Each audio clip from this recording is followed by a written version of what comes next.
Fala galerinha, beleza? Primeira aula do nosso curso de Física, mais especificamente da frente de Mecânica.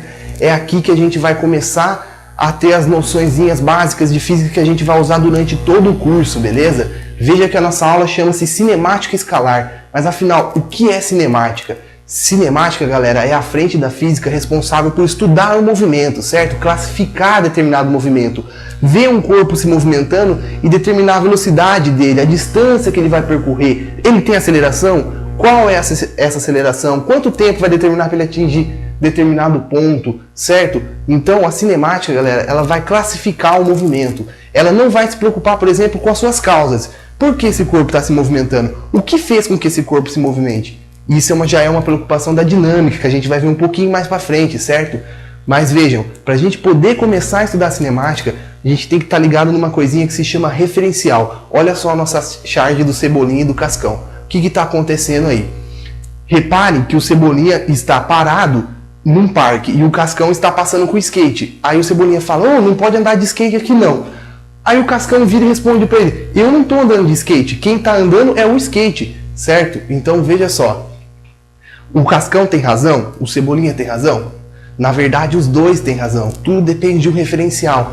Se você tomar o Cebolinha como referencial, o que vai acontecer? O Cascão e o skate estão em movimento. Por quê? Porque à medida que o tempo passa, a distância do Cascão para o Cebolinha aumenta, certo? Ou seja, um está em movimento em relação ao outro, certo? Agora, o Cascão está em movimento em relação ao skate?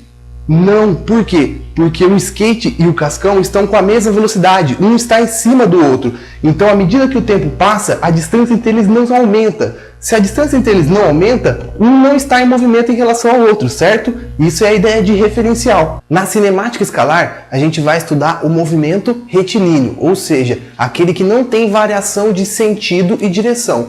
Por isso que se chama cinemática escalar. Veja, há uma diferença entre escalar e vetorial. Na física, nós trabalhamos essas duas grandezas. A grandeza escalar é aquela que se preocupa só com a intensidade, é aquela grandeza que, na verdade, não precisa estabelecer um sentido, uma direção para ela.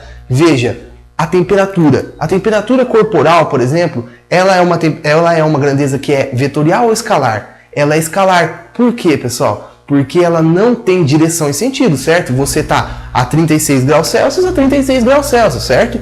O tempo também é uma grandeza escalar. Por quê? Porque ele não tem direção e sentido. 2 segundos. Ele só tem um valor, certo? Agora veja, a aceleração. A aceleração é uma grandeza vetorial. Por quê? Porque ela tem um sentido e uma direção. Você está a 5 metros por segundo ao quadrado da esquerda para a direita, na direção horizontal, certo? Então, algumas grandezas exigem direção e sentido, outras apenas um valor numérico, ok? A cinemática escalar, então, ela vai só se preocupar com os movimentos retilíneos, aqueles que estão em linha reta, que a gente não precisa se preocupar com a direção e sentido, apenas determinar velocidade, aceleração, tempo que demorou para percorrer determinado espaço, certo? O primeiro movimento que a gente vai estudar é o movimento retilíneo uniforme. Veja, vamos avaliar a palavra, o que ela significa para a gente. Movimento. Movimento a gente já sabe. Um corpo aumentando a sua distância em relação a algum referencial, tendo velocidade em relação a algum referencial. À medida que ele passa, ele vai percorrendo uma distância cada vez maior, certo? Retilíneo. Retilíneo em linha reta. Então esse movimento está acontecendo numa linha reta, não tem variação da direção e nem do sentido. E uniforme, o que uniforme quer dizer nesse movimento, galera? Que a velocidade é constante, o movimento é algo constante. À medida que vai passando o mesmo intervalo de tempo, o corpo vai percorrendo sempre a mesma distância. Por quê? Porque a velocidade não varia, certo? Esse é o movimento retilíneo uniforme. Como vocês podem ver aí, a equaçãozinha dele é uma só, que é a da velocidade. A velocidade no movimento retilíneo uniforme, ela é a variação da distância, o ΔS, sobre a variação do tempo, o ΔT. Então, para você calcular a velocidade de um corpo no movimento retilíneo uniforme, você precisa saber a distância final desse corpo e a distância inicial e o tempo final e o tempo inicial desse corpo. Aí você consegue relacionar o espaço que ele percorreu pelo tempo que ele demorou para percorrer esse espaço, certo? Aí você consegue ter a sua velocidade. Então, o movimento retilíneo uniforme é bem simplesinho, certo, galera? É só essa equaçãozinha. Mas vejam, é bem importante que vocês saibam uma coisinha também, que é o Sistema Internacional de Medidas. Aqui no Brasil, A gente usualmente tem o quilômetros por hora, que a gente encontra nos carros, certo? Mas existe o Sistema Internacional de Medidas, que são aquelas medidas que fazem com que você trabalhe para que todo mundo possa ver, certo? Então, no mundo inteiro, a gente usa para velocidade o metros por segundo. Então, aqui, a gente tem que saber, vocês têm que saber trocar de quilômetros por hora para metros por segundo. Então, veja, sempre que você tiver que passar uma velocidade de quilômetros para metros por segundo, você vai dividir por 3,6. Então, se você tem lá uma velocidade em quilômetros por hora e quer passar para metros por segundo, divide por 3,6. Se você quer voltar ela para quilômetros por hora, você multiplica por 3,6, certo? Essa é a regrinha para a gente trabalhar com a velocidade em quilômetros por hora e em metros por segundo, que é muito importante, beleza? Nós também temos os gráficos do movimento retilíneo uniforme. Percebam, pessoal, que os gráficos são muito importantes para a gente. Por quê? Porque eles trazem as informações do movimento ao longo de todo o tempo que esse movimento ocorreu. Então, eles nos ajudam muito nos exercícios quando eles aparecem, certo? Então, a gente tem que estar pronto para avaliá-los. Veja que no movimento retilíneo uniforme a gente vai ter dois gráficos. O primeiro é de velocidade pelo tempo. Velocidade no eixo Y, tempo no eixo X. Olha o que acontece, à medida que o tempo vai passando, a velocidade é a mesma, não é? Porque o movimento é retilíneo uniforme. No movimento retilíneo uniforme, a velocidade é constante. Então, o que vai acontecer? A gente vai ter uma reta paralela ao eixo X. À medida que o tempo vai passando, essa reta só vai crescendo, certo? E olha que bacana o que o gráfico do movimento retilíneo permite para a gente. Ele vai permitir a gente calcular o espaço percorrido por esse corpo. Por quê? Porque esse espaço ele vai ser igual à área do gráfico. Então, se você pegar o tempo inicial, que começou a ocorrer esse movimento, e o tempo final, você consegue calcular a área desse gráfico e chegar ao espaço percorrido por esse corpo. Olha que legal. Já o segundo gráfico é o gráfico do espaço pelo tempo. Esse também é muito interessante, porque ele permite a gente perceber que o movimento é retilíneo uniforme.